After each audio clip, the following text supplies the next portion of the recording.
KPU Kota Probolinggo menggelar konsolidasi daerah Pilkada 2024.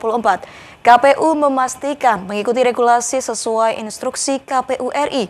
Di tengah pro kontra keputusan MK, konsolida KPU tersebut diwarnai aksi walkout sejumlah undangan partai politik yang merasa tidak dihargai KPU. Ketua Komisi Pemilihan Umum KPU Kota Probolinggo, Radvan Faisal, memastikan pihaknya akan merujuk kepada regulasi yang berlaku untuk penyelenggaraan pemilihan kepala daerah Pilkada 2024. Hal tersebut disampaikan saat agenda konsolidasi daerah yang digelar di Gedung Pertemuan Hotel Bromo Park, Kamis malam 22 Agustus 2024. Pria yang akrab disapa Radvan tersebut mengatakan, pihaknya tetap mencermati dan tunduk patuh kepada keputusan KPU RI dalam menyikapi dinamika yang sedang terjadi di tingkat nasional. Menurut Radvan, KPU diibaratkan sebuah burger di mana posisinya berada di tengah, di mana dalam posisi ini tidak serta-merta setiap keputusan yang muncul ditindaklanjuti tanpa adanya asas berkepastian hukum. Radvan mencontohkan soal keputusan Mahkamah Konstitusi dan Badan Legislatif DPR yang bakal merevisi Undang-Undang Pilkada. Dia menambahkan pihaknya terus mengikuti perkembangan yang ada apakah revisi batal atau tidak. KPU itu memang diibaratkan seperti sandwich atau burger begitu ya, yang posisinya ada di tengah. Jadi kita dalam posisi ini itu tidak serta-merta setiap keputusan yang muncul itu kemudian ditindaklanjuti tanpa adanya asas berkepastian hukum tadi.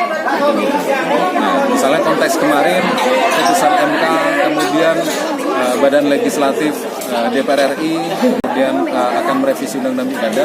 Prinsipnya kami menunggu keputusan pastinya seperti apa.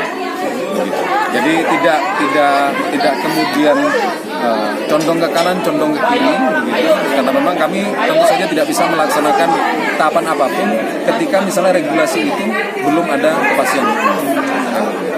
Dalam waktu yang kurang lebih 5 hari lagi ya masa pendaftaran, bagaimana kira-kira nantinya? Ya, informasi terakhir kan yang kami terima bahwa DPR RI bakal melakukan revisi Undang-Undang Pilkada. Informasi terakhir. Cuman kan kami terus ikuti perkembangan yang ada begitu.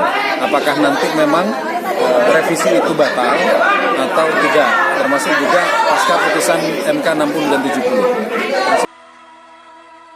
Kegiatan konsolidasi daerah KPU Kota Probolinggo tersebut diwarnai aksi walkout dari sejumlah undangan partai politik, diantaranya Partai Golkar, Gerindra, dan Nasdem, yang kecewa karena merasa tidak dihargai oleh KPU sebagai undangan sebagai peserta pemilu. Teman-teman media bahwa kami dari unsur partai politik pada kesempatan malam hari ini turut mempertanyakan posisi undangan, di mana undangan itu ketua partai politik, kami salah satunya yang menghadiri, tapi kami ditaruh, ya bahasanya kita diselempit mau di tengah, kan begitu. Kami ini di Pilwali ini kan acara kami, begitu loh.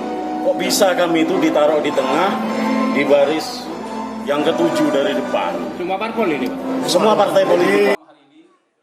Sebagai informasi, Pilwali Kota Probolinggo diprediksi bakal diikuti 3 kandidat pasangan calon. Ketiga pasangan calon tersebut diantaranya paslon Dr. Aminuddin Ina Bukhari, calon petahana Habib Hadi Zainal Abidin, dan Fernanda Zulkarnain. Dari Probolinggo, Jawa Timur, Lutfi Hidayat melaporkan.